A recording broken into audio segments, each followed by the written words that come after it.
Oke, baiklah. Selamat malam, Bapak, Ibu, dan rekan-rekan Prasetya Mulia dimanapun Anda berada. Apa kabarnya? Semoga semua selalu sehat ya di hari Jumat ini ya, Jumat malam ini. Di luar emang lagi hujan, tapi nggak apa-apa ya, kita di sini tetap semangat. Nah, sebelum acara dimulai, izinkan saya memperkenalkan diri dulu. Saya Nia Damayanti dari tim Alumni Network Universitas Prasetya Mulia. Kebetulan saya juga alumni MMBM 37. Pada malam hari ini saya ditemani oleh rekan saya, Dilen Susmira. Hai Mbak Dilen. Ya, saya akan memandu sebagai MC dan moderator dalam acara Entrepreneur Coaching.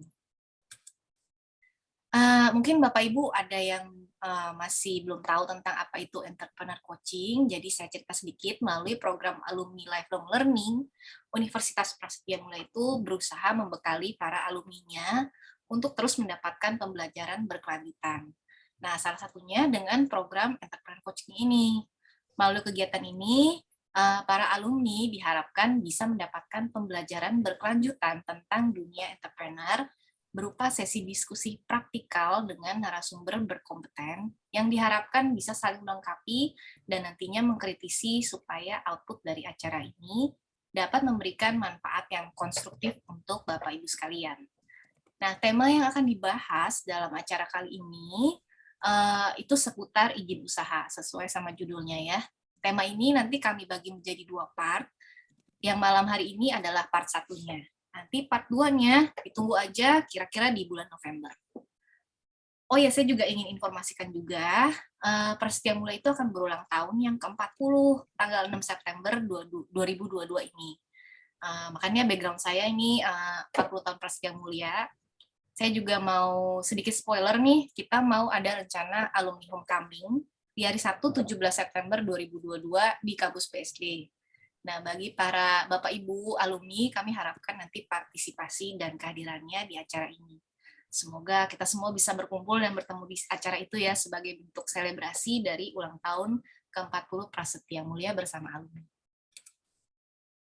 Nah, coach kita malam hari ini di acara Entrepreneur Coaching adalah Ibu Rike Caroline SH MKN.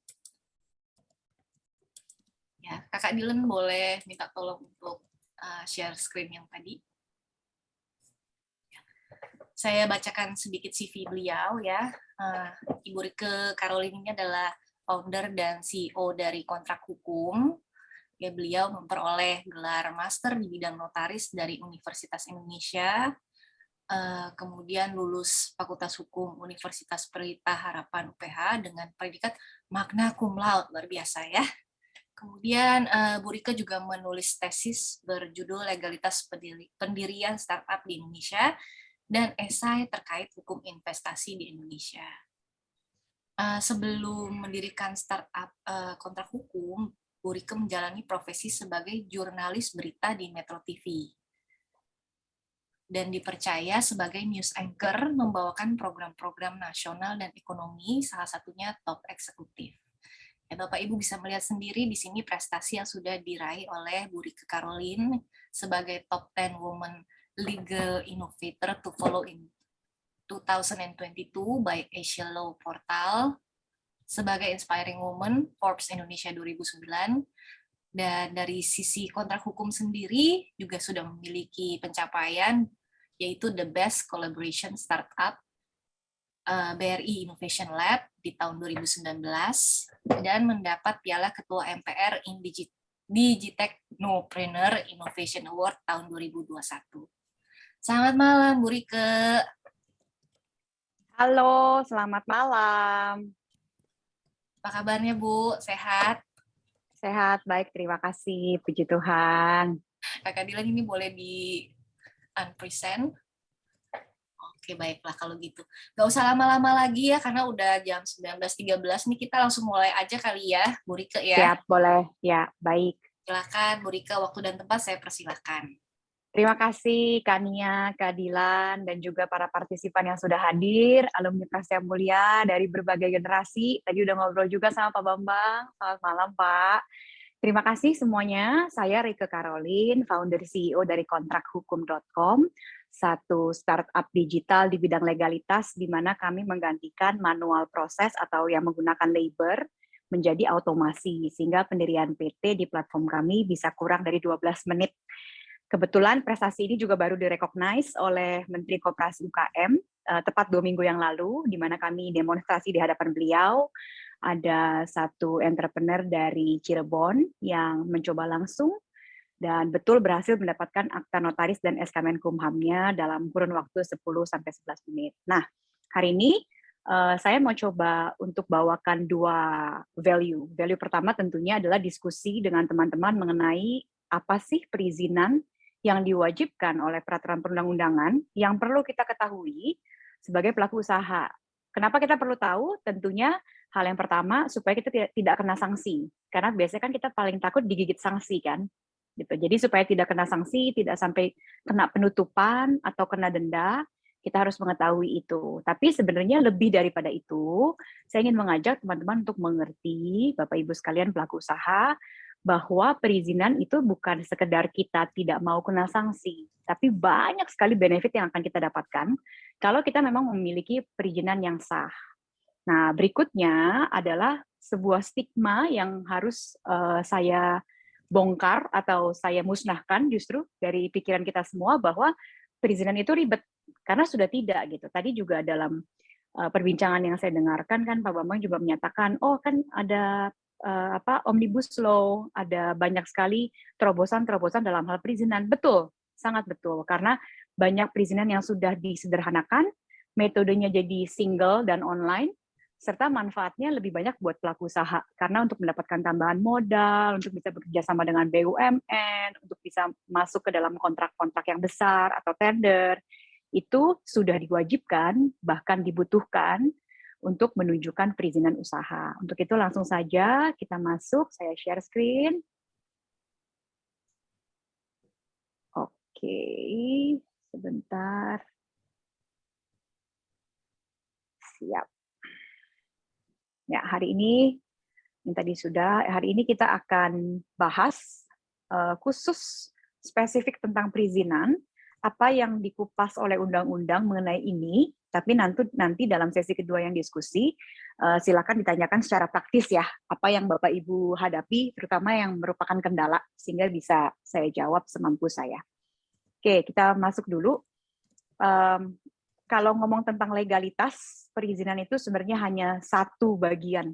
Kalau saya boleh gambarkan jadi 6 step, berarti 1/6 dari legalitas yang melingkupi usaha kita gitu ya. Yang paling pertama Anda harus sadari ketika Anda melakukan usaha, walaupun Anda tidak berbadan usaha, Anda sebagai individu adalah legal person jadinya ya. Kalau sudah berbadan usaha atau sudah berbadan hukum, beda nih. Artificial legal person di dalam PT itu menggantikan si pemegang saham. Tapi kalau Anda baru start nih di poin nomor 1, Anda belum punya badan usaha, belum punya akta notaris, artinya Anda sendiri sebagai pelaku usaha adalah legal person yang melakukan tindakan ekonomis untuk mengumpulkan keuntungan lewat usaha. Ya, nah, step kedua itu biasanya kalau kita udah ketemu partner, bahasa kerennya itu founders, karena kan zaman sekarang lagi zaman startup digital gitu kan, lagi pada gede-gedeannya.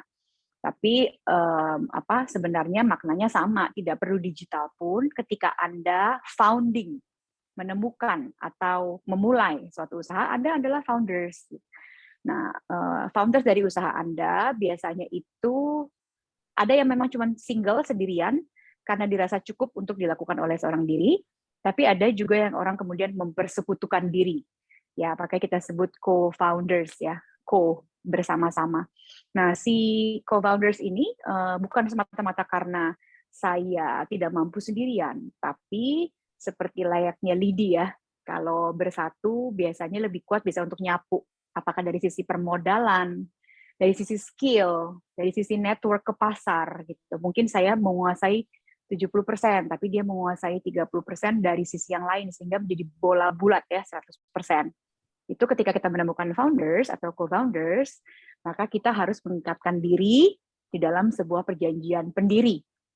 Saya masih ingat kalau sekarang kontrak hukum sudah melayani lebih dari 10.000 pelaku usaha UKM ya. Tapi di awal-awal ketika saya masih supervisi masing-masing project yang masuk ke platform, itu saya masih ingat bahkan ketika mereka mau melakukan kegiatan sosial nih, tidak ada nilai ekonomis yang sifatnya berbagi hasil. Mereka juga sadari bahwa dia akan bermitra, sehingga mitra ini adalah dua subjek hukum yang berbeda, punya kepentingan yang berbeda, punya masa depan yang berbeda, sudut pandang berbeda, kemudian disatukan. Sama saja seperti kita menikah gitu ya, kan tantangannya juga sangat besar. Sama begitu, kita mengikatkan diri di dalam sebuah usaha, apalagi yang kita harapkan jadi besar dan terus-menerus tumbuh, bahkan bisa kita wariskan kepada anak cucu.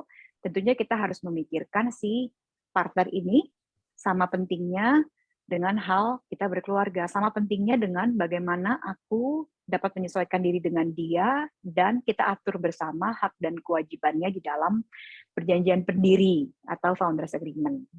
Itu paling basic. Nah, lanjut, saya mau menyarankan untuk para pelaku usaha mendaftarkan merek dagang. Mungkin di sini mudah-mudahan karena marketnya lebih matang, sudah melakukan usaha lebih dari 10 tahun mungkin, atau ada yang baru mulai. Tapi saya sarankan nomor 3 itu mendaftarkan merek dagang dulu, baru kita mengurus badan usaha. Mengapa? Karena merek dagang itu haki yang pasti dimiliki oleh setiap usaha. Jadi kalau kita sering dengar hak kekayaan intellectual property, tapi teman-teman merasa, apa iya ya saya memiliki haki ya? Jawabannya pasti punya, karena Anda pasti pakai brand. Anda pasti memilih sebuah logo, gambar, atau kata sebutan yang menjadi identitas dari usaha Anda, identitas dari barang dan jasa yang Anda promosikan. Nah, itu adalah bagian dari haki. Nah, saya sarankan bahkan sebelum punya badan usaha, ayo daftar haki. Kenapa? Karena sistem hukum dari haki itu first to file. Siapa yang nge-file duluan, dia yang lebih punya potensi mendapatkan haknya dari negara.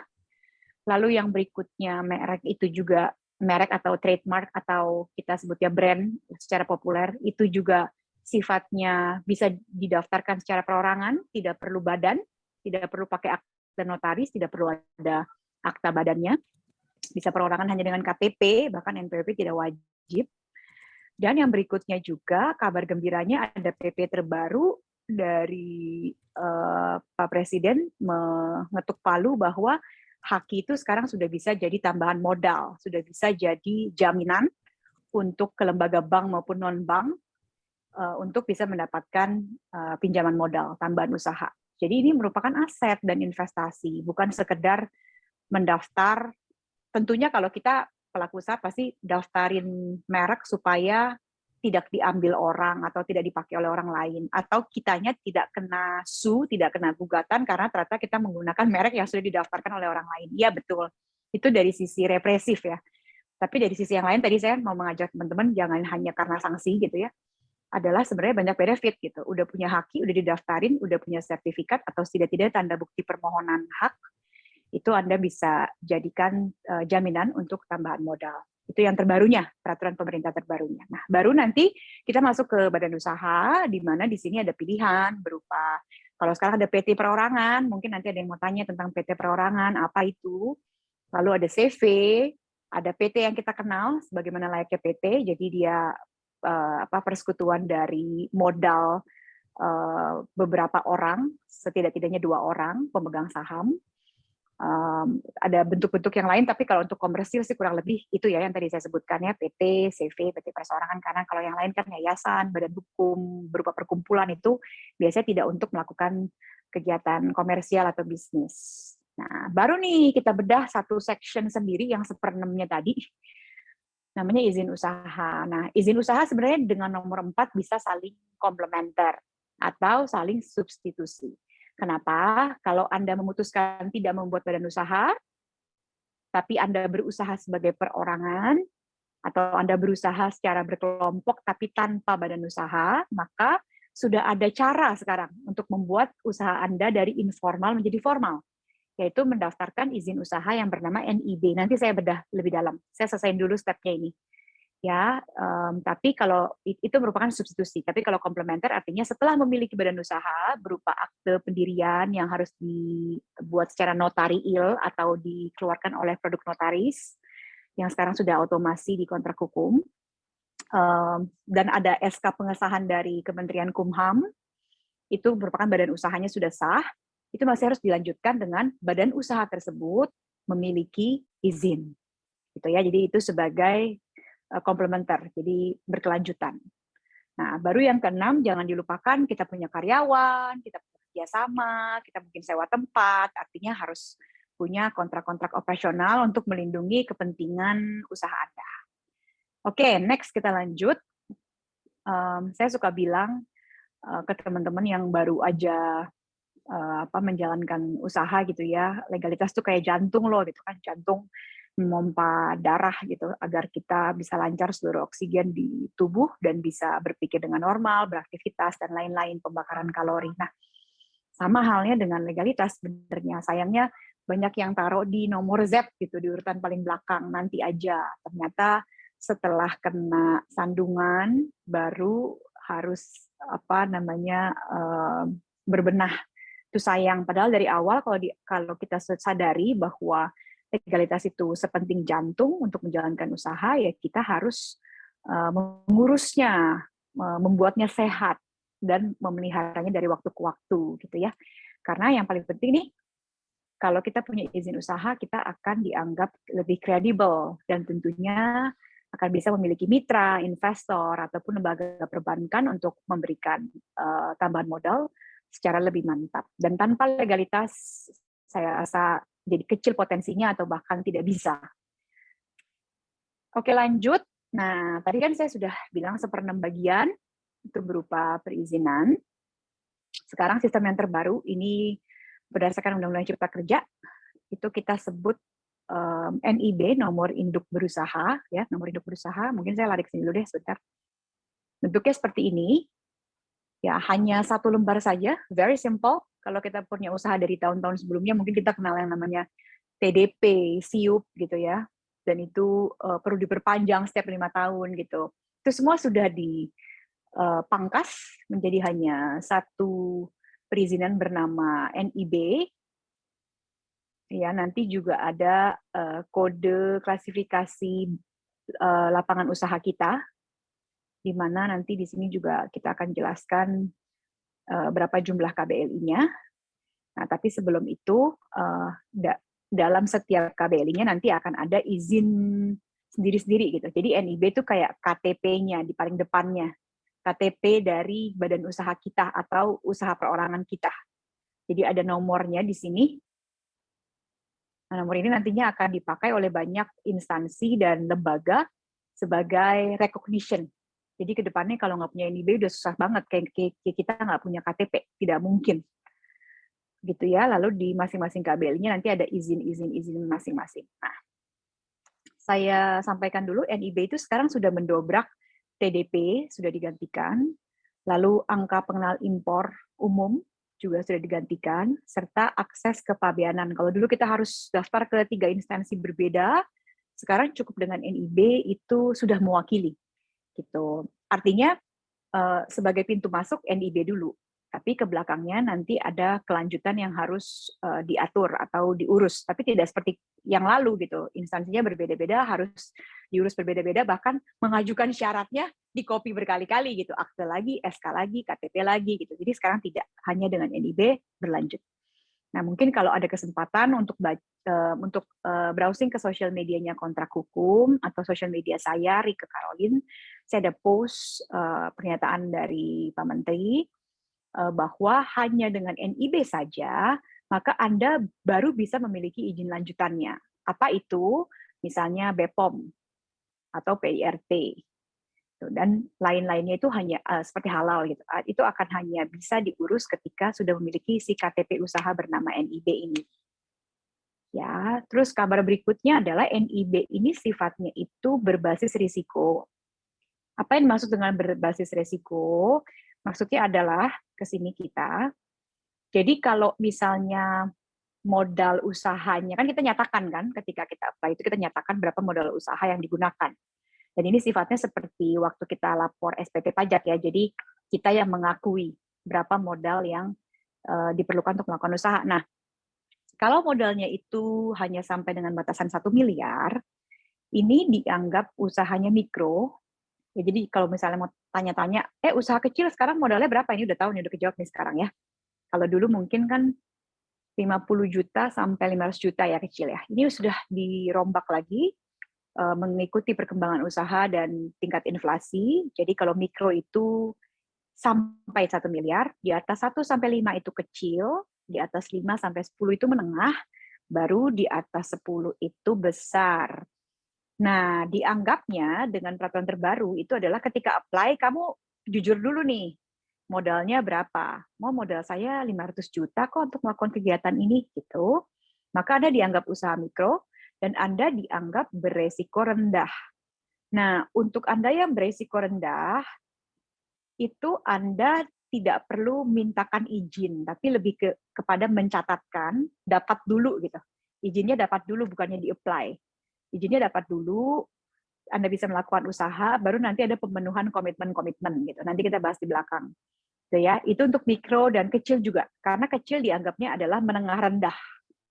Gitu. Tapi kalau Anda ada di batas modal usaha yang menengah dan besar, menengah itu ntar masuknya di resiko menengah tinggi sama besar, sehingga sifatnya masih harus di-apply gitu ya. Kalau yang besar ini pun kebanyakan misalnya kan PT pun ada yang bentuknya PT PMK, PT PMA, ada penanaman modal asingnya gitu. Atau ada KBLI tertentu, klasifikasi usaha tertentu yang memang secara spesifik sudah disebutkan modalnya minimal berapa.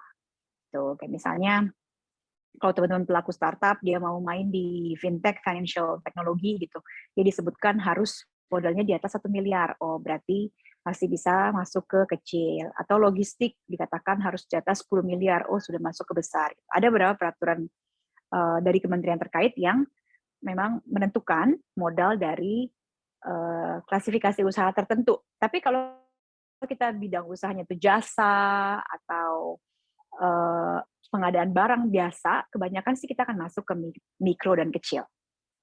Oke. Nah, sekarang ini kita akan bedah berdasarkan pelaku usahanya. Kalau memang pelaku usahanya adalah small medium enterprise, itu sudah dibedakan menjadi pelaku usaha individu dan pelaku usaha badan ya, tadi saya sudah sebutkan. Nah, apa aja bentuk-bentuk perusahaan yang bisa dipilih, tentunya tadi kita sudah sebutkan paling penting adalah ada PT perorangan yang terbaru, ada CV, dan ada PT. Tapi kalau Anda bukan merupakan small medium enterprises, kebanyakan mungkin dari pihak asing ya, ada KPPA, ada JPTLA, mungkin ini tidak relevan bagi kita, jadi saya langsung next aja.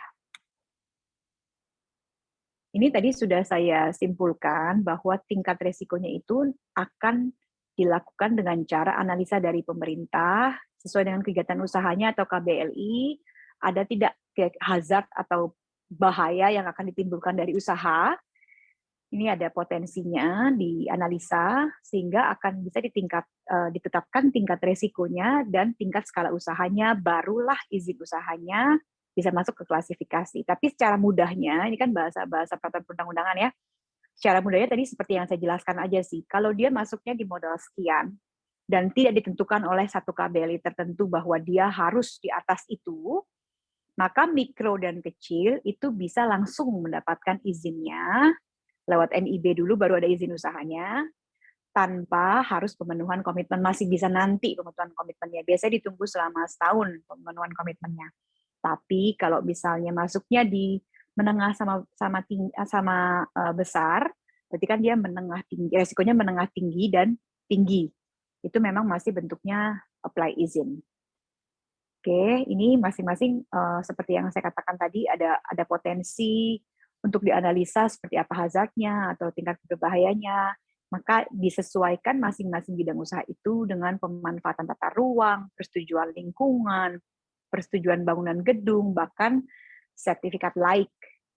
Ya, ini yang akan menjadi pertimbangan dari instansi apakah izinnya akan dikabulkan atau tidak. Tapi kebanyakan tiga hal ini, KKPR, PL, dan SLF, itu hanya untuk yang menengah dan tinggi.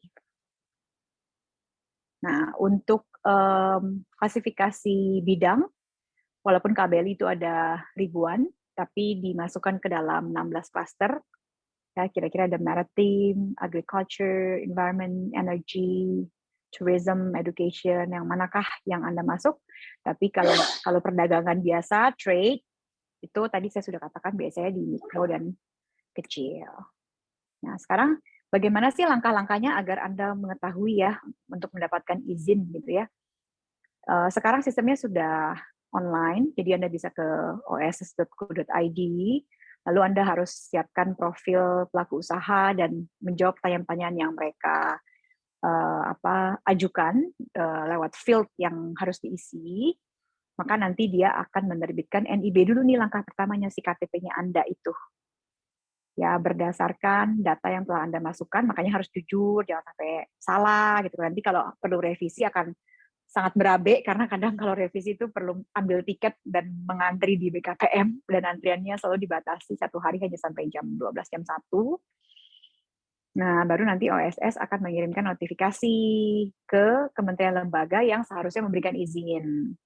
Nah, kalau sudah itu, nanti akan ada validasi dari tingkat resikonya, ikutin prosedurnya, baru kementerian lembaga akan terbitkan, dan ada di dalam sistem OSS Anda.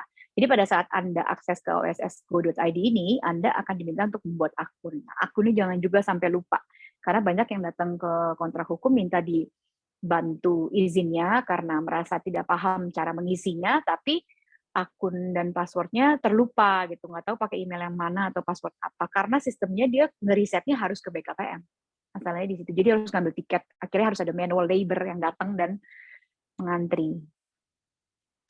Ya, oke, NIB ini ada 2 tahapan. Apakah tahapan preparasi? Jadi makanya NIB itu bisa dikeluarkan secara otomatis pada saat Anda meng-apply.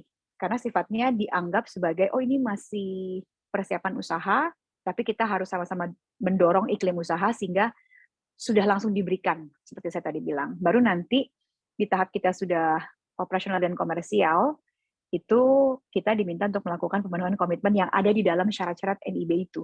Jadi masing-masing klasifikasi usaha berbeda-beda ya. Ketika kita next step akan ketahuan sendiri apa yang dibutuhkan. Tapi kira-kira sih kalau Bapak Ibu mengambil pay attention dari diagram yang disampaikan di sebelah kiri atau di sebelum-sebelumnya itu sudah coba kita rangkumkan. Cuman ketika nanti sudah kita produce NIB, tadi seperti yang di langkah-langkah itu, maka akan keluar izin usaha. Kalau risikonya rendah dan menengah rendah akan langsung keluar. Lalu berikutnya ada izin namanya izin operasional atau komersial. Kalau kita berdagang atau melakukan kegiatan komersial pasti yang izin komersial ya. Kalau operasional itu lebih ke yayasan gitu, atau badan hukum yang berbentuk perkumpulan itu izinnya operasional. Bagaimana mengenai masa berlaku nih, kan kalau dulu TDP segala macam harus diperpanjang gitu ya. Nah kalau ini kabar gembiranya NIB itu berlaku selama Anda menjalankan kegiatan usaha Anda. Jadi artinya tidak perlu perpanjang. Sama kayak seperti KTP tadi saya sebutkan, KTP juga sudah seumur hidup gitu. Jadi ini tujuannya memang betul-betul menjaga iklim usaha agar mudah dan sektor informal menjadi formal. Ya, tapi kalau untuk Anda yang misalnya tergolong menengah tinggi dengan tinggi tadi karena KBLI-nya ataupun karena klasifikasi modalnya, maka akan ada diminta pemenuhan komitmen di sana seperti tadi kita sebutkan, apakah ada AMDAL-nya, ada izin lingkungannya dan lain sebagainya. Maka permohonannya ketika belum kita loloskan, belum kita upload, kan semuanya sudah online ya sekarang ya, itu nanti sistemnya akan meminta apakah Anda mau memperpanjang sistem, dan itu hanya selamat-selamatnya 30 hari sebelum masa berlaku berakhir. Karena sistemnya berbeda nih antara yang tadi, yang risiko rendah, itu langsung diberikan, kalau risiko menengah tinggi, itu kita harus apply dulu, kemudian juga harus pemenuhan komitmen. Sekian kurang lebih dari perizinan. Mungkin sejauh ini itu dulu kali yang saya share ya. Boleh masuk ke diskusi atau bagaimana? Silakan saya kembalikan. Oke. Terima kasih Bu Rike atas materinya. Thank Jadi you. baru 30 menit tapi saya udah banyak ini ya banyak istilah-istilah baru ya.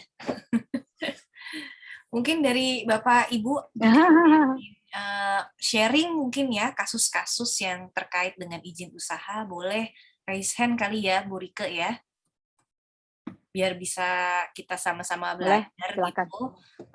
Langsung kalau ada yang mau share, ini ada 2 orang nih, ada Pak Tanto dan Pak Eko Aryawan. Mungkin saya bisa coba dengan Pak Eko Aryawan kali ya dulu. Silakan Pak Eko, boleh dinyalakan Pak. Ini Monggo. Pak, mic-nya Pak. Bapak boleh sharing problemnya apa, kemudian bisa ditanyakan langsung kepada Bu Rike. Silakan Pak Eko. Ya, terima kasih. Selamat malam, Ibu Rike. Terima kasih. Ini saya mau diskusi. Kebetulan saat ini saya pegang unit usaha Koperasi Karyawan Prasetya Mulia. Nah, tahun kemarin itu mau ngurus itu kita pikir usaha juga belum jalan semua. Jadi untuk saat ini akhirnya expired tuh tahun lalu ya, SIUP, TDP. Lalu kemudian kita mau mulai usaha lagi, terutama untuk penyediaan jasa kendaraan. Ini untuk beli kendaraan diminta NIB. Nah, kemarin saya coba cari-cari ya lewat Instagram. Sekarang tuh banyak tuh yang jiplaannya kontak hukum begini ya. Nah, ternyata nggak bisa. Kalau setelah ditelusurinya, SIUP, TDP itu expired ya, udah 1 tahun. Terus kemudian karena ini adalah koperasi karyawan, lalu ditelusuri hingga akta itu kok ya expired. Nah jadi ini saya rasa loh kalau akta itu bisa expired ya, apakah tidak ada cara lain supaya bisa dapat NIB gitu. Tapi kalau saya rasa akta selama pengurusnya itu orangnya personilnya masih ada semua kan harusnya akta itu nggak masalah gitu ya. Hanya pengurus harian koperasinya aja kalau yang selalu berbeda-beda setiap tahunnya sih harusnya nggak masalah. Tapi kalau nama ketua, bendahara, sekretaris yang didaftarkan di akta itu masih ada gitu, harusnya nggak perlu ganti akte gitu ya. Bisa langsung diproses NIB gitu. Nah tapi NPWP-nya itu kan ada gitu ya. Jadi sekarang itu harusnya yang penting tuh NIB dengan NPWP itu aja gitu ya. Nah, jadi ini saya punya kendala ini untuk membuat NIB ini saya harus ngurusin akte dulu. Akte saya harus ngurusin lagi nyari ADART-nya. Waduh, repot juga gitu ya. Atau memang prosedurnya begitu atau memang ini ada keliru atau ada cara lain gitu ya Bu Rika. Gitu Ya, kali ya baik. saya. Boleh. Yang pertama sih Pak begini, sistem di OSS tadi yang bisa mengeluarkan NIB itu memang back to back dengan AHU, Kementerian Kumham. Jadi kalau kita belum update data di Kementerian Kumham, terutama untuk data-data akte yang di bawah tahun 2008 ya kalau saya nggak salah, itu sudah pasti kita diminta untuk membuat update, tapi satu-satunya cara membuat update adalah membuat akta notaris. Karena Kumham hanya bisa menerima data dari notaris, tidak bisa dari perseorangan publik datang kucuk-kucuk verifikasi gitu.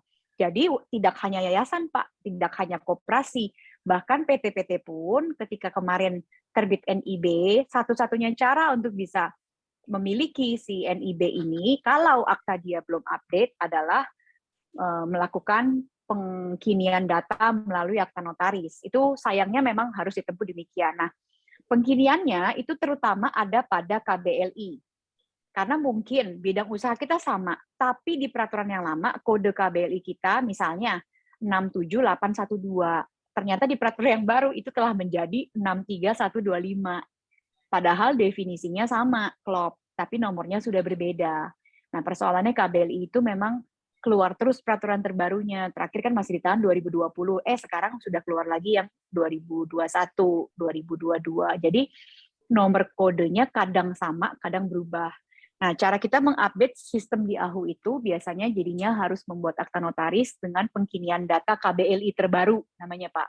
Tidak hanya koperasi yayasan, akhirnya PT pun juga kemarin terlibat. Bahkan ada PT-PT yang sayang bagi saya karena dia terbitnya tahun 2000 terus OSS terbit 2019, tetap kena penyesuaian.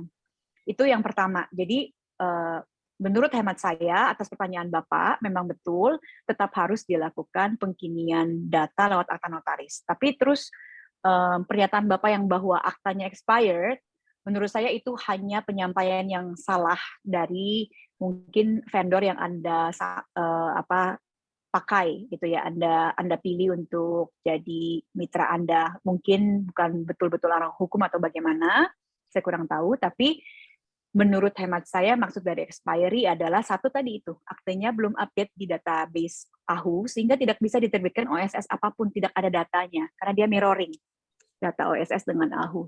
Lalu yang kedua, bisa juga ada definisi yang dimaksud dengan expired adalah para pihak yang dapat mewakili koperasi itu sudah tidak lagi memiliki hak untuk mewakili koperasi, misalnya pengurusnya atau organ-organ lain itu di dalam akta sebelumnya dinyatakan bahwa dia hanya menjabat untuk kurun waktu misalnya 5 tahun. Nah, akte yang terakhir banget itu masih akte pendirian doang. Akte pendiriannya tahun 2007, sekarang udah 2022 ya, udah pasti mereka yang mengurus atau merupakan organ secara hukum sudah selesai masa tunai tugasnya karena aktenya menyebutkan hanya untuk 5 tahun dan tidak pernah melakukan rups apapun untuk menyatakan pengangkatan kembali atau penggantian dari si organ. Dengan demikian jadi nggak bisa diproses. Kenapa? Karena data menunjukkan dia sudah tidak lagi berwenang sebagai pengurus, gitu ya. Misalnya, terutama Anda yang PT nih, pertanyaan Bapak juga akhirnya bisa untuk yang lain. Anda yang PT juga jangan santai-santai dilihat aktanya. Biasanya kalau Anda hanya pendirian mengikuti template dari notaris tanpa betul-betul memahami makna dari anggaran dasar, anggaran rumah tangga. By the way, anggaran dasar, anggaran rumah tangga adalah akta notaris pendirian ya. Jangan dianggap berbeda ya. Saya masih ingat ada orang yang nanya, Bu, saya mau bikin rekening PT Bank, diminta anggaran dasar, saya nggak punya. Oh, Bapak udah punya PT? Sudah. Lah, akta pendirian Bapak kan anggaran dasar Bapak. Oh gitu, saya baru tahu. Nah, ini informasi ini juga untuk teman-teman entrepreneur, anggaran dasar anggaran rumah tangga Anda adalah akta pendirian, itu sama dengan ya, jangan sampai tidak tahu. Nah, kalau kita mengikuti saja template notaris, biasanya ditentukan itu 5 tahun, padahal bisa lebih. Karena kan sifatnya itu yang ditentukan oleh undang-undang itu minimal, tapi kita boleh lebih. Para pihak boleh menentukan lebih. Nah, kalau ikutin template, dia ngikutin Undang-Undang 40 2007 PT, Undang-Undang PT, itu cuma nentuin 5 tahun. Misalnya direkturnya atau komisarisnya. Artinya kalau dia tidak lakukan RUPS itu rapat umum pemegang saham, dibuatkan dalam sebuah akte, disahkan ke Kumham bahwa telah diangkat kembali atau diganti, maka si organ PT itu jadi seolah-olah tidak ada, direkturnya itu udah acquit at the charge, udah selesai, sudah tidak lagi menjabat begitu. Mudah-mudahan menjawab. Mungkin terakhir sih saya mungkin bisa sambil share screen lagi ya. Sambil share screen lagi.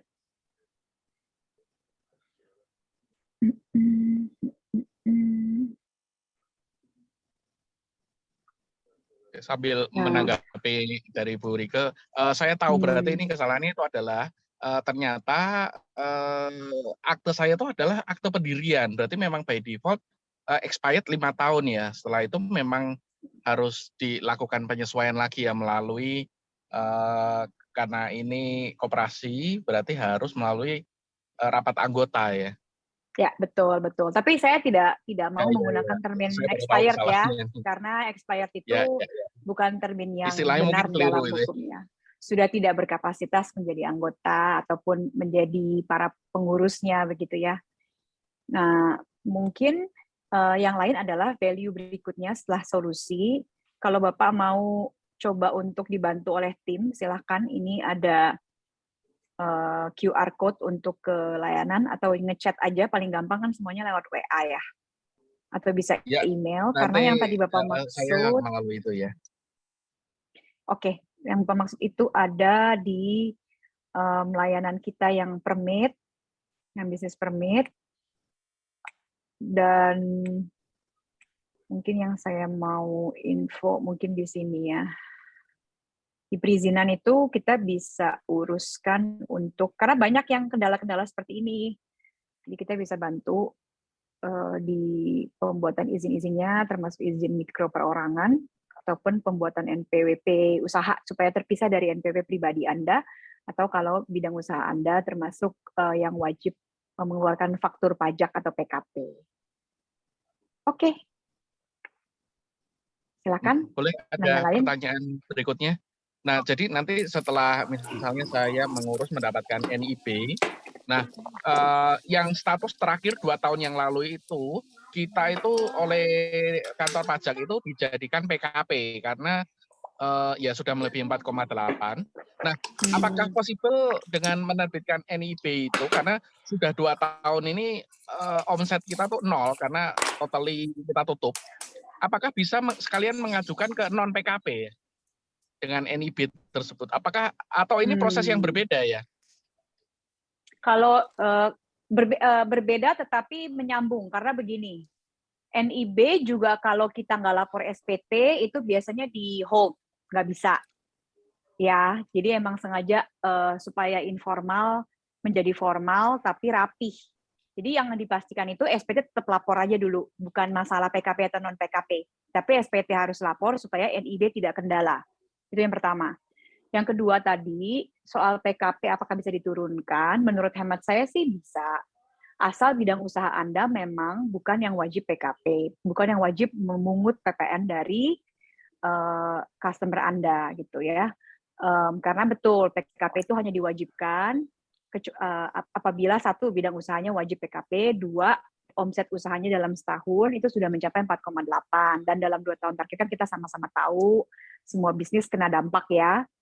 Jadi bisa mengajukan supaya kita tidak perlu mengenakan PPN kepada customer kita, mungkin kan dirasa berat, apalagi kan PPN udah nambah lagi persennya gitu. Bisa. Mungkin nanti bisa didiskusikan dengan tim. Baik, nanti setelah ini saya daftar jadi klien. Nah, terima kasih Pak. Terima kasih Bu Rike. Ya. Izin Bu Rike. Silakan Pak. Menyambung yang koperasi tadi, kebetulan saya juga membina beberapa koperasi gitu ya. Pak, memang di akte pendirian itu kan ke notaris, sebetulnya bukan sebelum ke notaris ke dinas koperasi dulu Pak. Dinas koperasi terus baru ke notaris gitu ya.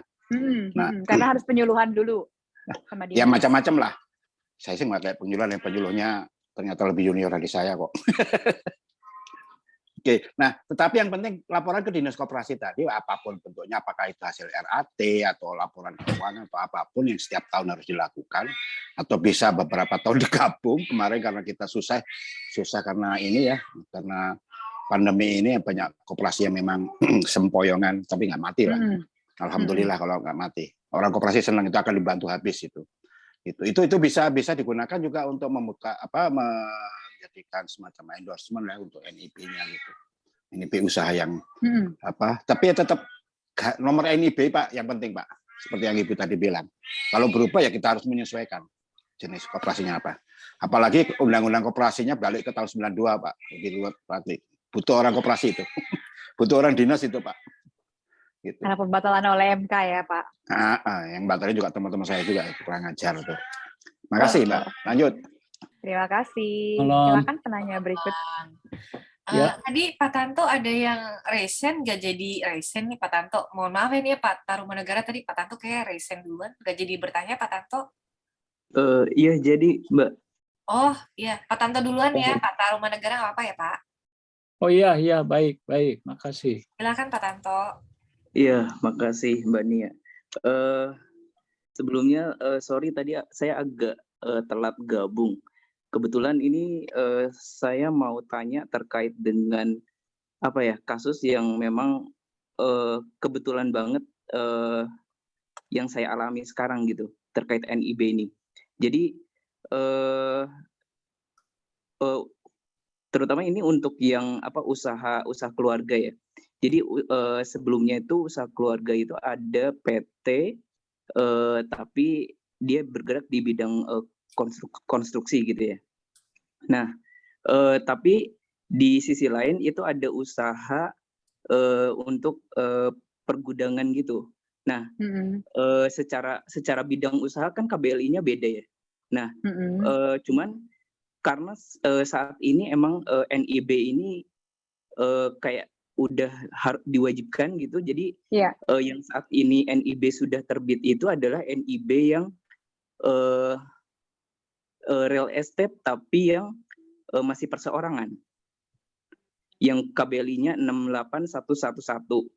Nah, kasusnya adalah kemarin tuh saya diminta untuk merubah kode KBLI dari NIB ini dari 68111 merubah jadi 52101 atau 52102. Nah, pertanyaannya adalah saat NIB ini atas nama perseorangan itu dibandingkan dengan atas nama perusahaan atau PT, itu kira-kira bedanya apa? Itu yang pertama. Terus yang kedua adalah terkait dengan perubahan kode KBLI itu, kira-kira rumit nggak ya? Maksudnya apa itu bisa dilakukan sendiri oleh kami gitu? Apa harus bagaimana gitu? Mungkin itu dulu. Makasih. Oke. Ini mestinya ada Irman nih. Mariska, Irman tuh ada head legal operation tuh yang betul-betul teknis banget untuk mengenai perizinan. Anyhow, begini Pak, perbedaan dari subjek pemilik NIB itu sebenarnya nggak bisa dikaitkan dengan sistem NIB-nya. Jadi kalau ngomong NIB-nya doang, ini cara yang digunakan oleh pemerintah, ditempuh oleh pemerintah untuk memudahkan pelaku usaha memiliki legalitas, begitu kan?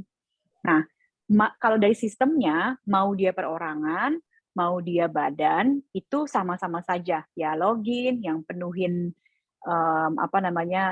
pertanyaan yang dibutuhkan. Kalau kita pilih perorangan jadi lebih simpel pertanyaannya. Tapi ada KBLI tertentu yang nggak boleh perorangan, nggak akan keluar izinnya. Makanya mungkin termasuk juga KBLI Bapak nyangkutnya di situ karena tidak dikategorikan oleh undang-undang sebagai KBLI yang boleh perorangan. Jadi keluar, tapi izin belakangnya nggak keluar.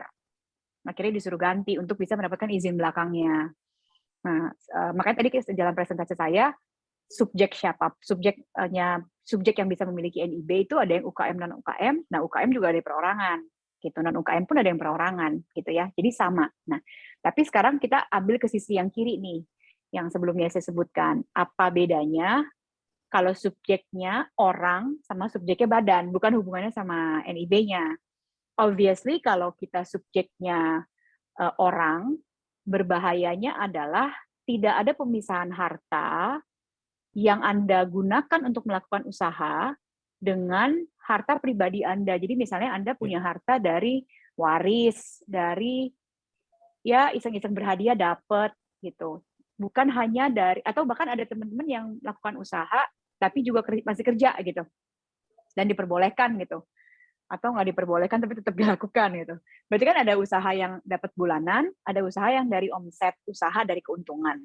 Nah ini tuh bercampur jadi satu, itu nggak ada pemisahan. Jadi Anda sebagai perorangan, Anda yang subjek yang ngelakuin usaha. Artinya apa? Kalau sampai ada kerugian di salah satu usaha, yang dapat dikejar adalah seluruh harta bersama gitu. Bahkan termasuk harta kalau Anda tidak lakukan perjanjian pisah harta ya dengan pasangan, itu semua tuh jadi nyangkut karena subjeknya itu Anda tanpa ada pemisahan. Walaupun ada pemisahan secara pembukuan, tapi oleh hukum dianggap Anda. Tadi yang jalurnya saya ada 6 pet itu yang paling depannya kan Anda sebagai subjek harus mengerti dulu. Nah, tapi kalau Anda pilih di badan itu juga tergantung badan yang mana. Kalau sini saya sebutkan langsung PT aja, karena KBLI Anda sih nggak mungkin bisa untuk CV, KBLI Anda pasti untuk PT.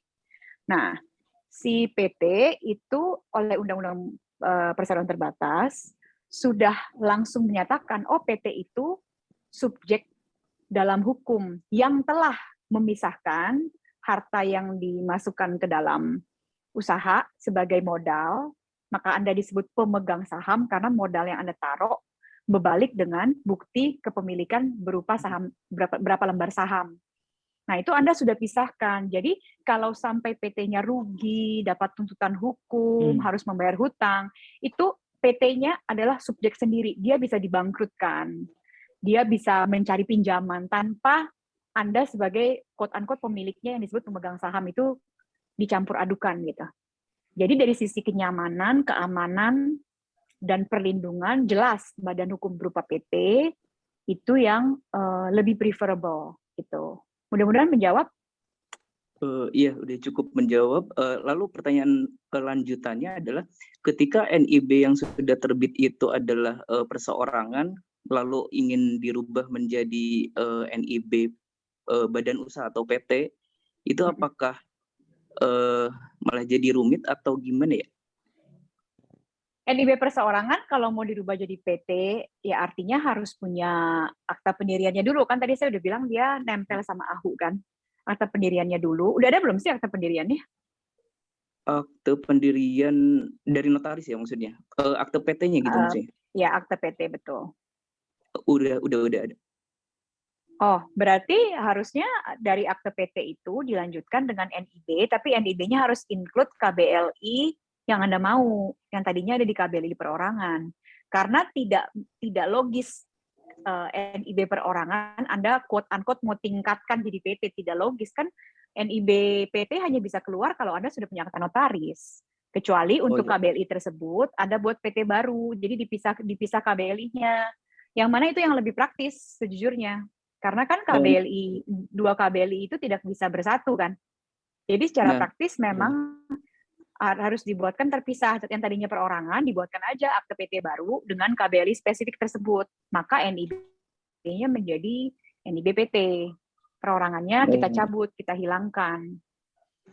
Oke, tapi kalau misalkan akte PT-nya itu tidak tertulis sebagai misalkan usaha yang kita maksud, artinya kan harus merubah dulu AHU-nya dulu ya, baru boleh ke NIB kan? Ya, betul. Okay. Mungkin di sini kalau di misalkan, layar saya. Jadi Anda sudah punya akta, gimana?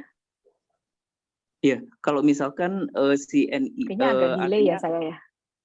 Oh iya, untuk NIB perseorangan sebenarnya karena dia kan tidak harus ada AHU atau akte dari notaris kan ya sebenarnya. Kalau untuk yang NIB jadi kalau KBLI-nya tadi, jadi Pak nanti kita analisa dulu KBLI-nya bisa bareng nggak dalam satu akta.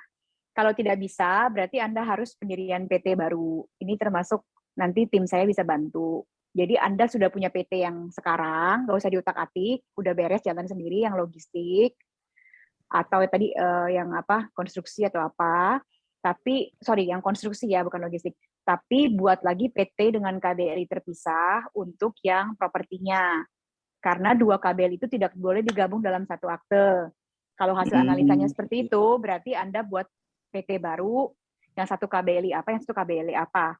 Lanjut dari PT, maka akan keluarlah perizinan OSS NIB-nya. Oke. Tapi kalau analisa dari kami, ternyata KBLI tersebut bisa satu PT, berarti Anda tinggal lakukan perubahan akte. Perubahan yang mana? Perubahan yang ini, poin ketiga, aktivitas usaha. Jadi yang tadinya ada di NIB pribadi, kita tambahkan di akte yang baru, plus kita sesuaikan akte yang lama ini, kan saya nggak tahu tahun berapa, perlu dicek dulu. Udah sama belum dengan KBLI terbaru yang di OSS, supaya keluar izinnya? Oh, udah sama, berarti hanya tinggal tambah. Kalau belum sama, kita sesuaikan. Artinya disesuaikan sama ditambah, itu kan barengan. Nggak dicas satu item, nggak, itu barengan di perubahan akte. Baru setelah perubahan akte, kita proses perizinannya. Mungkin karena sambil menyambung, mungkin aku sekalian ini aja abisin dulu. Udah terjawab ya Pak ya? Sudah. Makasih. Okay. Makasih. Aku mungkin izin dulu, tadi mau kasih value pertama kan knowledge ya, sama tanya jawab, nanti kita lanjutin. Terus mungkin value kedua itu adalah solution. Jadi udah banyak yang tanya tadi. Mungkin saya nggak bisa 100% kasih solusi, ataupun ketika saya jawab pun solusi itu perlu dikerjain kan. Jadi memang kalau legalitas sifatnya sih bukan dikerjain sendiri ya, tapi milimeter yang tepat.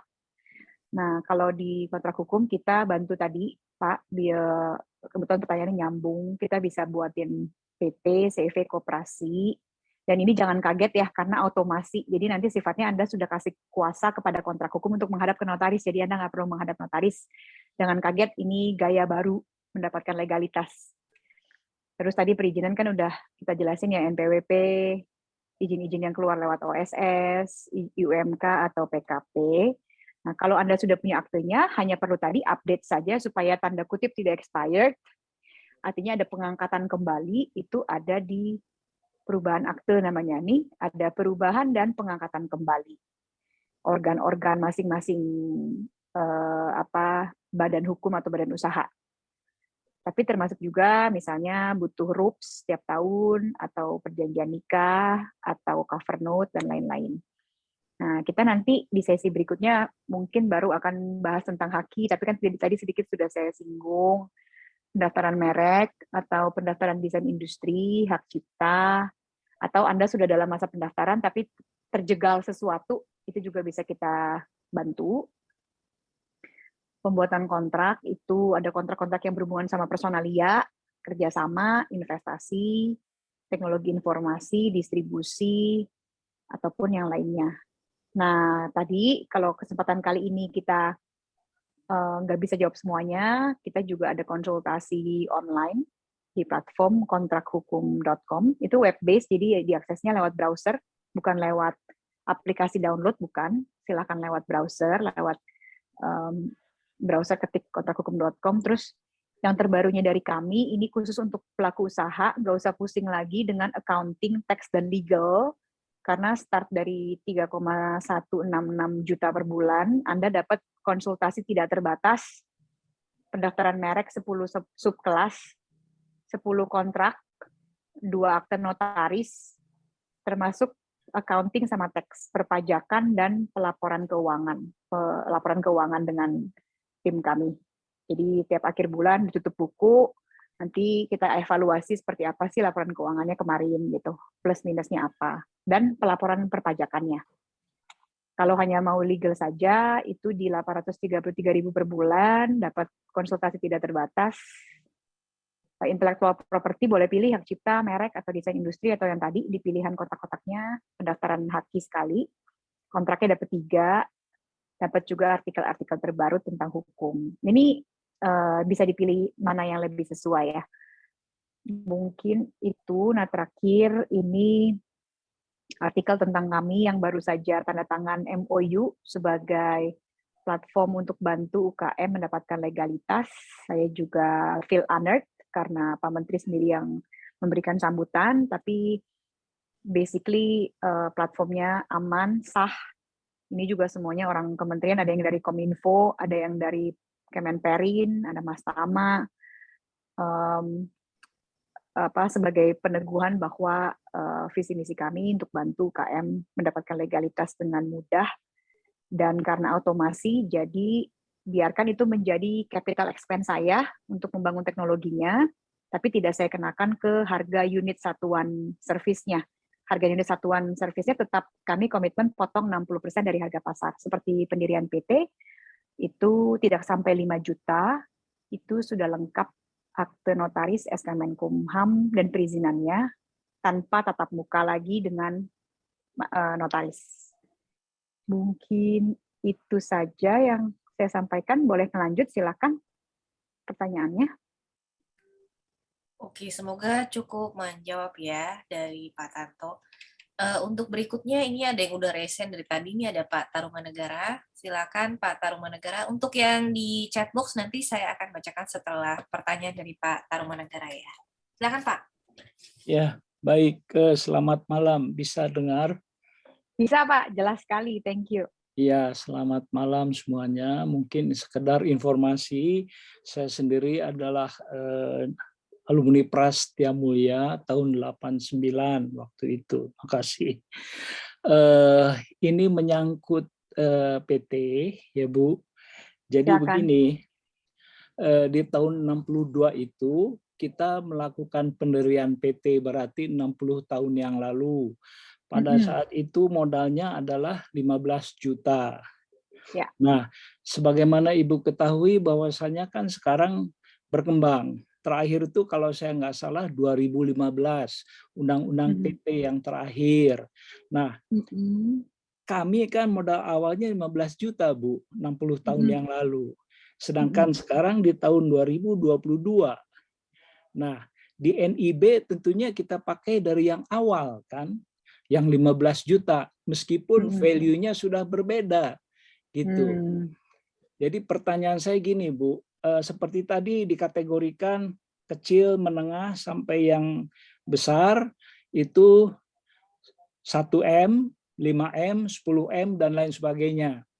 Nah, bagaimana di dalam nanti pendaftaran, karena kita kan tidak melakukan revaluasi aset.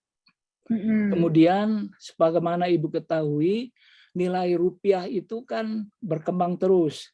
Maaf, harus saya katakan nilainya menurun meskipun angkanya tinggi. Contoh misalnya waktu tahun 70 1 US dollar itu adalah 100 rupiah. Nah, sekarang di 2022 1 US dollar itu kurang lebih 15.000 rupiah. Jadi terjadi pelonjakan harga yang sangat tinggi. Tetapi nilainya sendiri sebetulnya turun gitu loh, Bu. Nah, dilemanya bagi kami karena dari tahun 60 tahun yang lalu hingga sekarang, sedangkan akte notaris mengatakan 15 juta gitu loh, Bu. Kalau kami teruskan sekarang artinya adalah mikro. Gitu. Sedangkan kami berkecimpung di industri finishing tekstil, artinya industri pencelupan gitu loh, Bu. Nah, itu satu sisi. Kedua, pada saat kami buka perusahaan itu di tahun 62, KLH belum ada, Bu. Jadi undang-undang lingkungan dan lain sebagainya belum ada. Kami sudah mendapatkan izin dari Departemen Perindustrian di tahun 61. Sedangkan KLH sendiri mulai berdiri di tahun 80-an. Gitu loh, Bu. NIB kita sudah dapatkan. Nah, kemudian dipertanyakan oleh KLH izin pencelupan, perizinan dan lain sebagainya. Kami mengatakan bahwa sebelum KLH berdiri, kami sudah punya izin dari Departemen Perindustrian yang tertera di dalam akte notaris, yang mana notarisnya pun sudah almarhum karena 60 tahun yang lalu gitu loh, Bu. Jadi di sini ada dilema. Kami satu-satunya perusahaan yang terlebih dahulu sudah beroperasi 60 tahun yang lalu hingga saat ini gitu loh. Sedangkan KLH-nya mempermasalahkan gitu. Sedangkan kami sudah beroperasi sebelum KLH lahir. Nah, ini jadi dilema sendiri gitu loh, Bu. Jadi selain satu nilai tadi yang 15 juta karena 60 tahun yang lalu, kedua masalah izin lingkungan. NIB kami sudah dapatkan. Hanya yaitu KLH-nya tidak tahu harus berbuat bagaimana. Gitu loh, Bu. Jadi dua masalah ini yang mengganjal bagi kami. Terima kasih. Baik, sebentar saya share lagi. Sorry.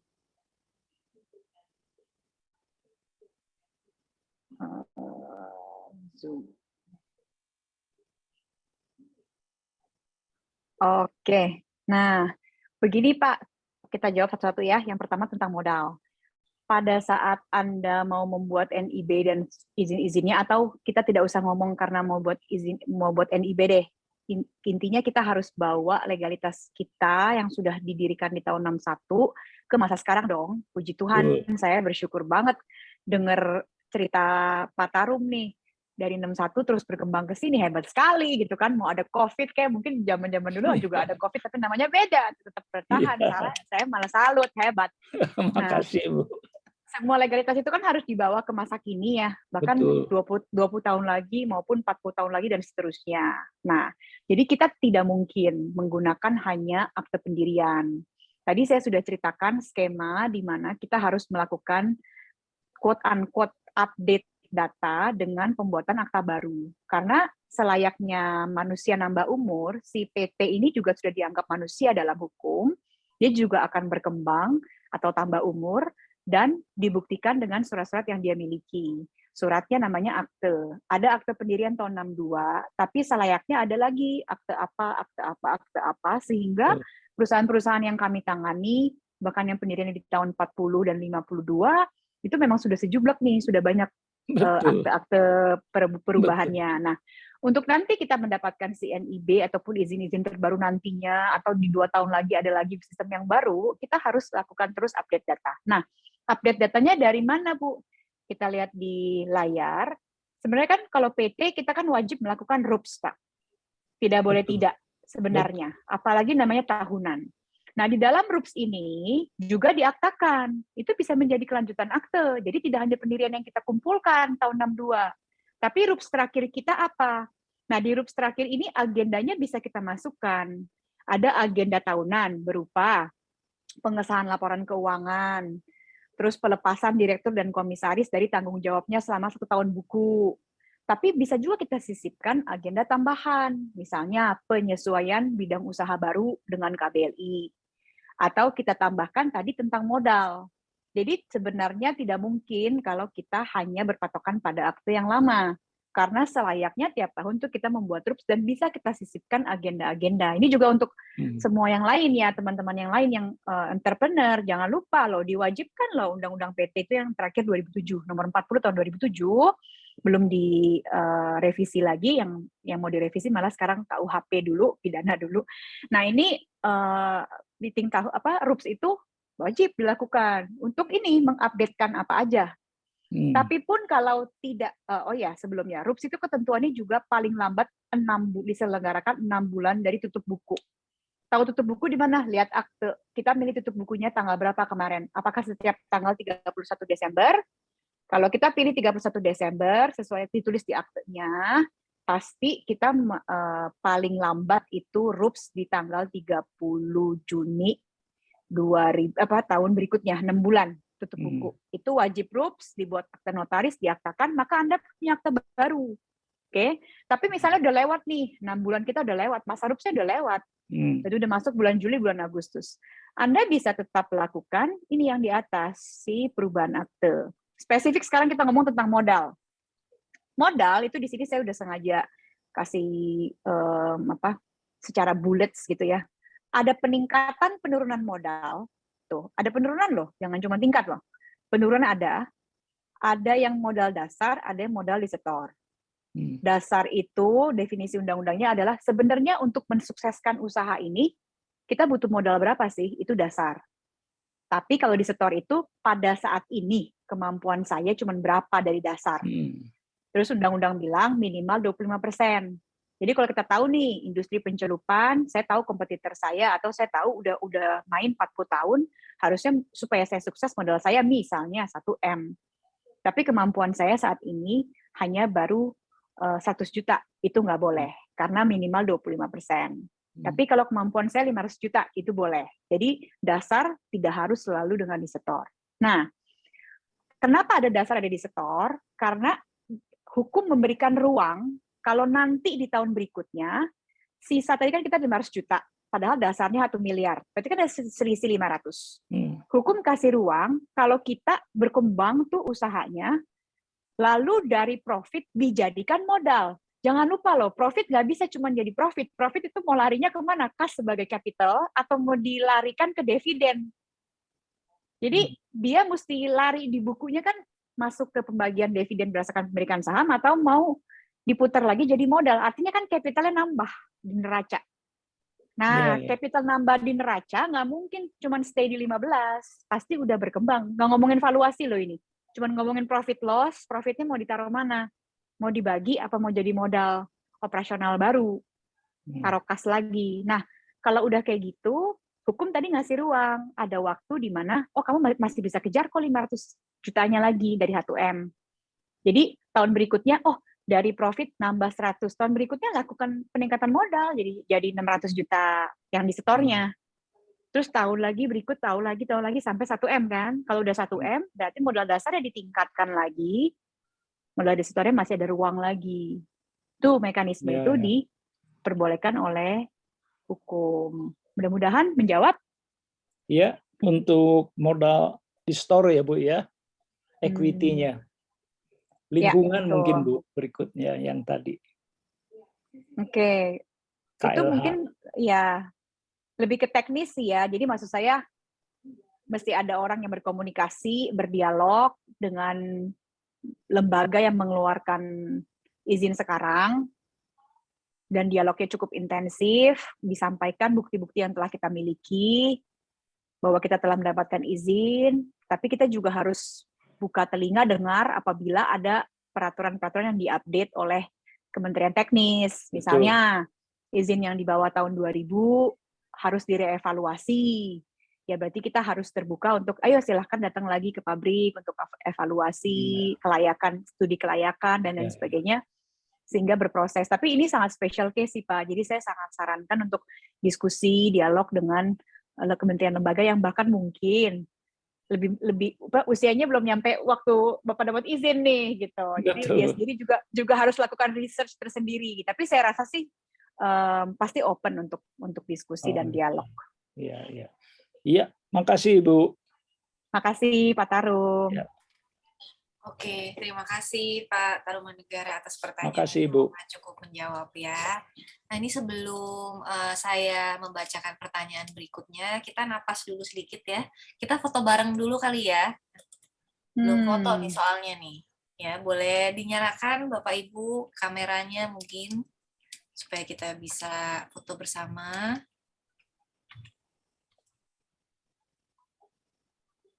Yuk, ini Jumat malam nih, jangan malu-malu nih ya.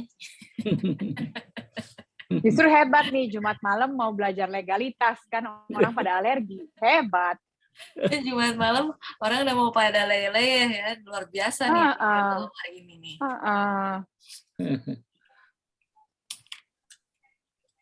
Oke, siap ya.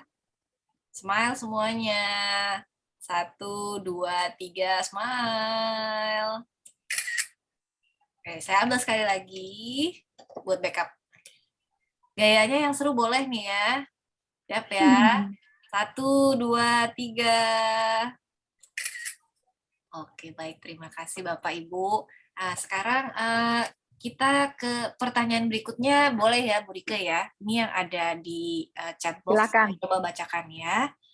Ini ada dari, saya nggak tahu Bapak siapa atau Ibu siapa, tapi ini tulisannya PT Tri Anugrah Bestari.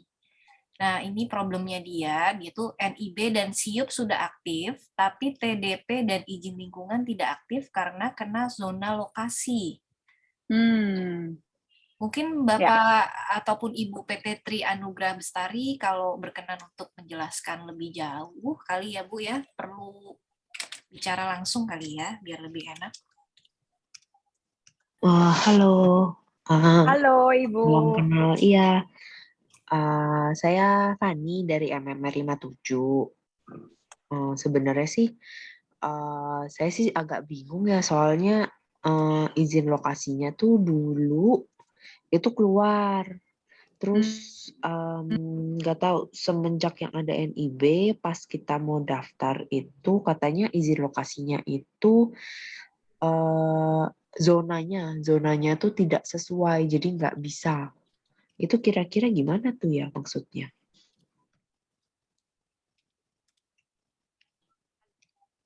Halo, Kak.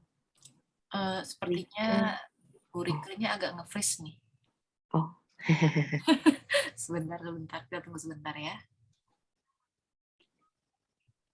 Bu Rike. Sinyalnya mungkin. Bentar. Ya.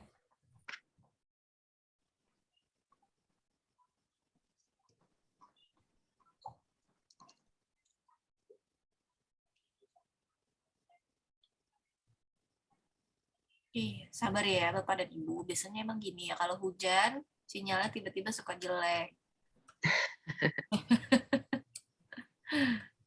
Oke, sepertinya terputus ya. Keluar dulu.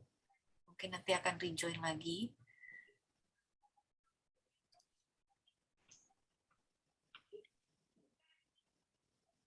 Oke, ini sudah masuk lagi. Saya sedang admit.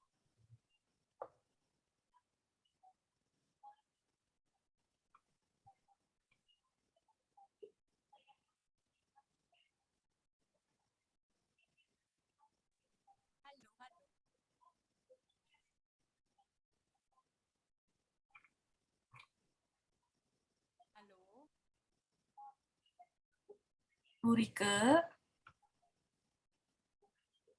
Halo.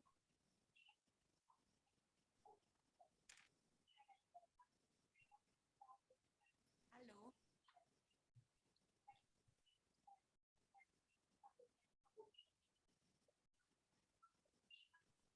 Halo, Bu.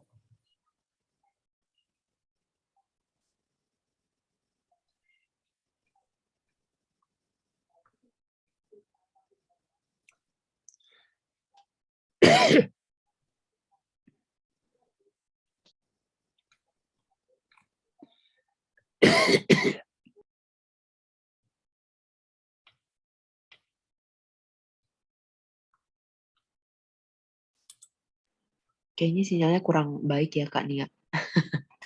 Masih belum kembali. Belum kembali ya. Tapi saya sudah ini. Ini sepertinya ada suaranya Bu Rike ya. Tapi agak kecil. Ya, sudah join lagi nih.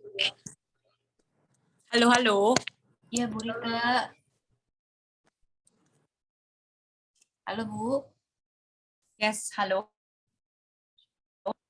Udah dengar belum ya? Suaranya sudah terdengar, tapi belum ada gambarnya, Bu. Oh iya, iya, iya. Ya, boleh di-continue. Mungkin kendala jaringan, sorry. Ya, mungkin bisa, mohon maaf nih ya, Ibu. Bisa diulang mungkin ya pertanyaannya tadi ya. Apa dibantu simpulkan, nggak apa-apa, biar Ibu nggak capek. Gimana?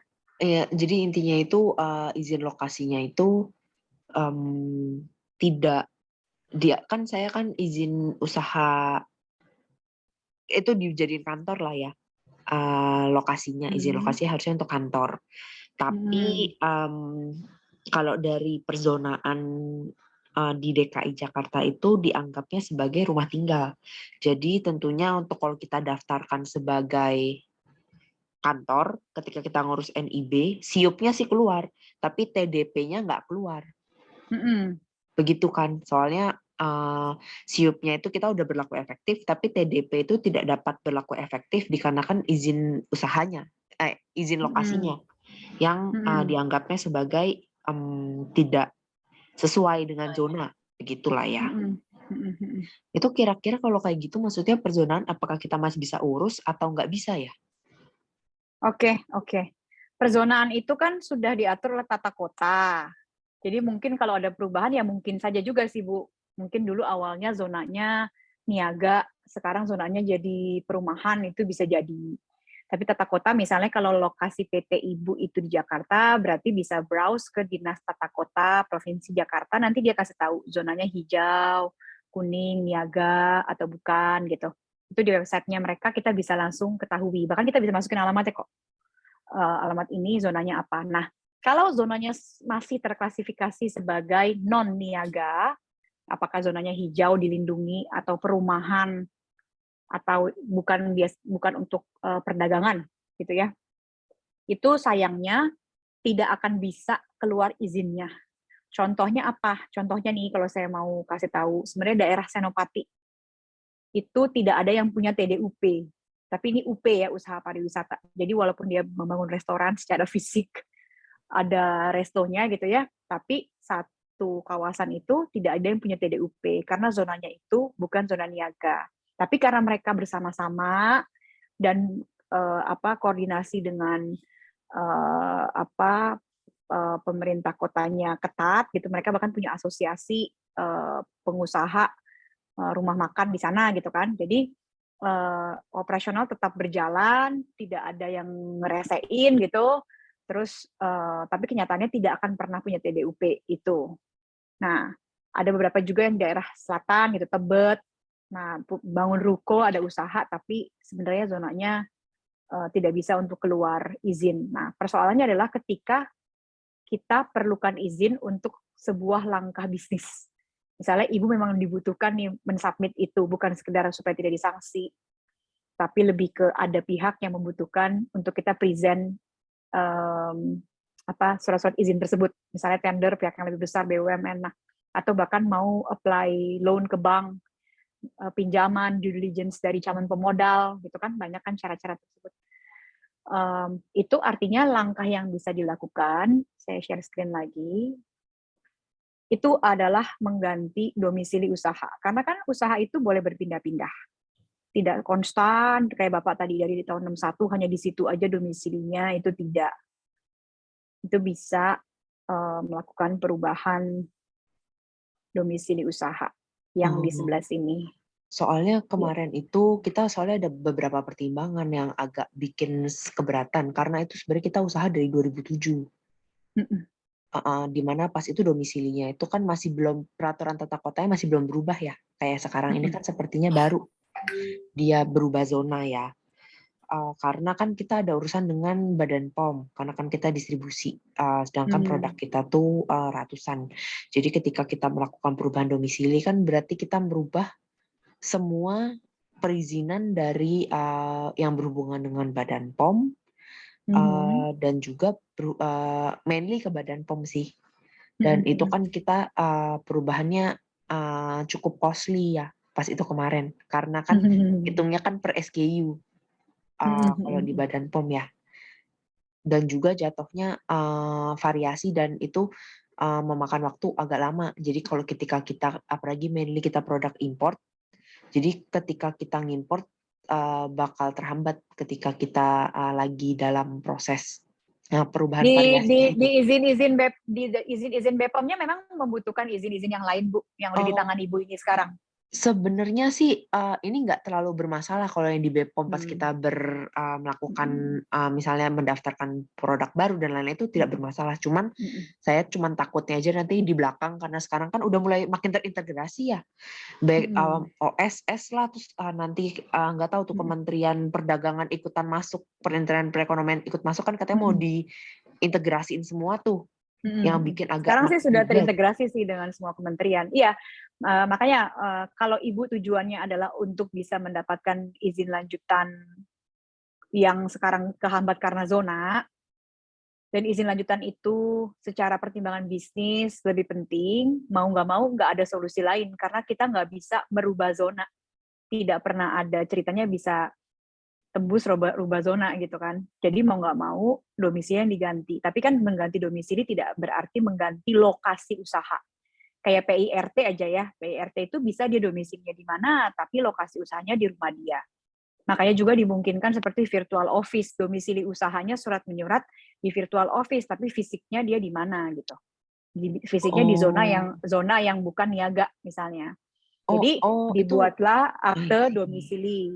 Nah, kalau tadi Ibu costly, nggak mau terganggu segala macam, selama BPOM-nya masih bisa jalan dan tidak membutuhkan izin yang Ibu butuhkan untuk keluar dengan syarat si zona ini, menurut saya tidak perlu Ibu ubah dulu, tidak perlu diotak-atik dulu, itu jalan dulu, ya kan? Tapi domisili yang untuk keluar ini. Nah, yang kedua, Ibu nggak akan dapat lagi tuh TDUP, tadi SIUP tidak akan dapat lagi. Tadi kan di awal presentasi sudah dikatakan itu semua sudah tidak berlaku.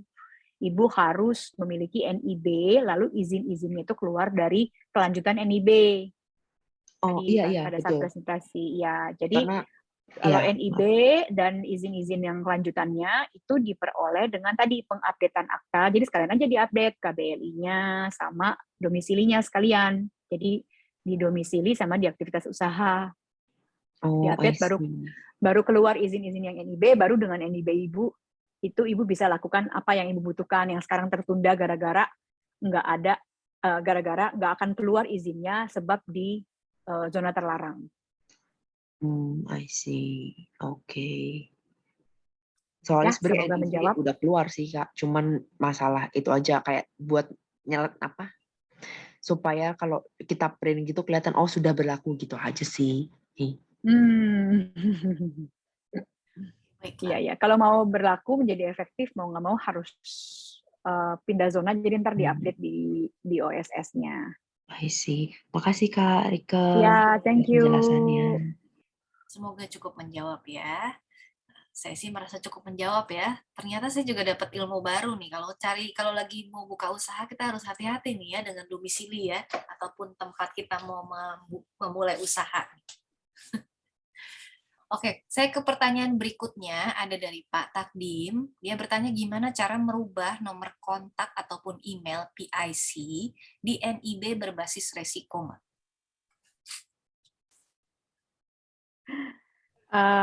Jujur ngomong itu benar-benar harus kontak Irman. ada head legal operation, saya nggak sampai teknis banget nih soalnya. Jadi mungkin saran saya ke sini aja ya, nggak apa-apa ya. Ya, scan lagi nih ya. Saran saya ke sini. Soalnya ya soalnya saya mungkin bisa jawabnya cuma ini aja. Penggantian PIC kontak email itu adalah hal yang paling menjemukan gara-gara sistem OSS belum bisa. Jadi harus ada ngambil tiket, terus ngantri di BKPM. Kita mungkin ngambil tiket sekarang baru dipanggilnya 2 minggu lagi, itu paling cepat bulan gitu.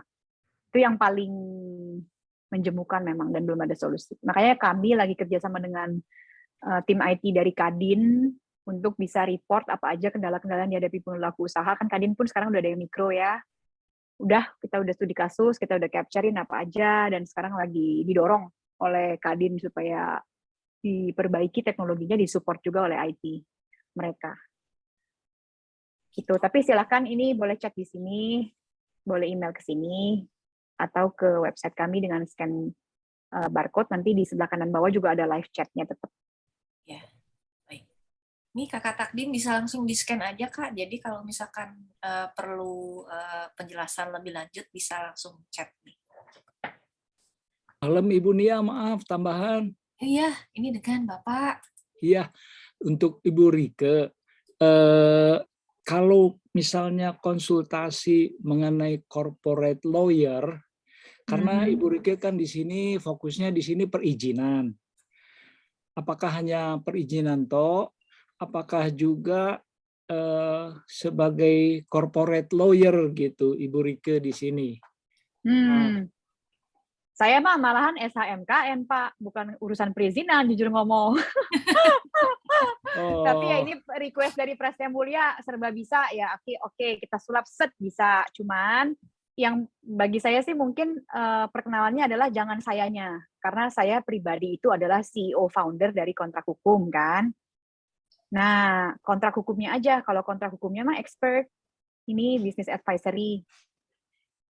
Ya, sebagai contoh misalnya kalau kontrak jelas ya Bu ya, di ranah corporate lawyer. Tapi contoh kalau misalnya ada kaitannya dengan perbankan. Contoh misalnya katakanlah AIDA, agunan yang diambil alih. Nah, kelihatannya kita di Indonesia itu minim sekali knowledge tentang itu. Sedangkan kalau saya lihat itu di ranah hukum dan juga hukum perbankan gitu loh Bu. Apakah juga termasuk konsultasi di sini bisa atau bagaimana kira-kira Bu? Sebentar, ini saya share yang lain.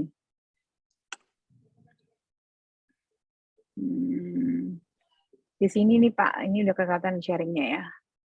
Jadi kalau itu ambil aja ke layanan, kan ini kontrakhukum.com. Layanan, terus ambil aja ke konsultasi, atau lihat semua layanan dulu ya. Itu hanya 490.000 untuk 60 menit, lalu Bapak submit aja topiknya apa. Ini nanti bisa juga dari kita topiknya gitu ya. Iya, kalau konsultasi pasti dari klien, kita nggak bisa batasi. Itu masukkan aja. Nih, misalnya kalau nggak ada, itu kan masuknya misalnya di bisnis atau di umum, sama aja sih, harganya soalnya juga sama kan.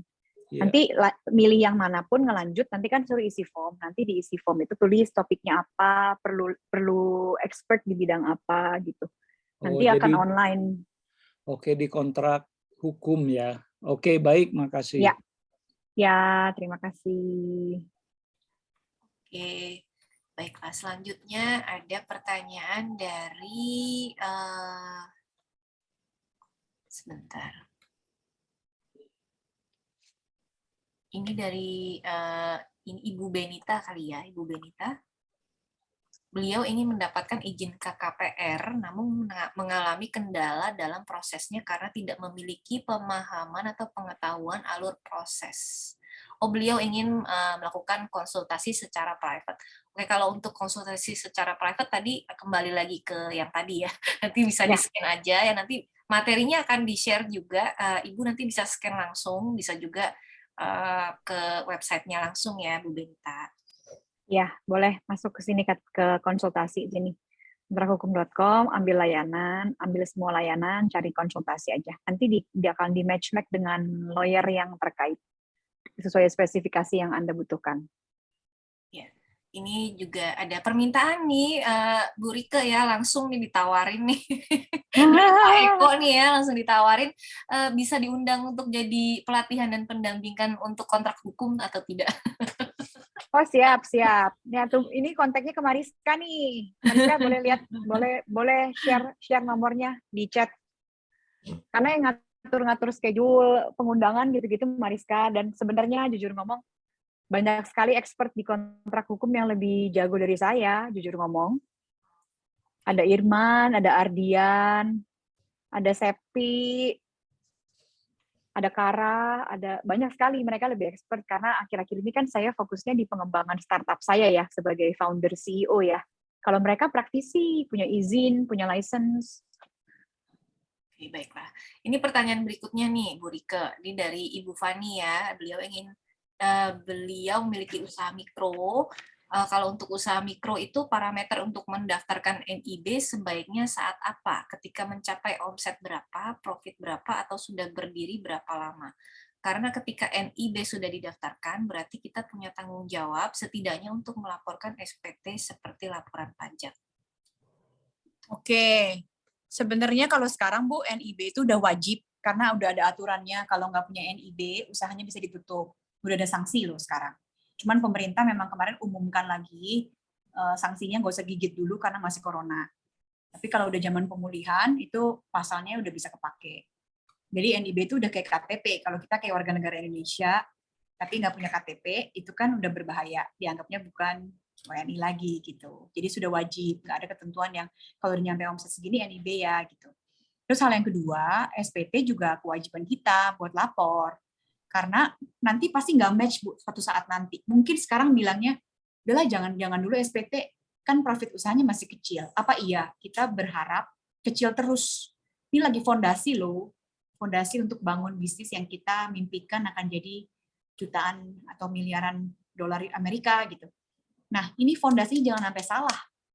Kalau fondasinya udah salah, tambah-tambahannya nggak bakal cocok.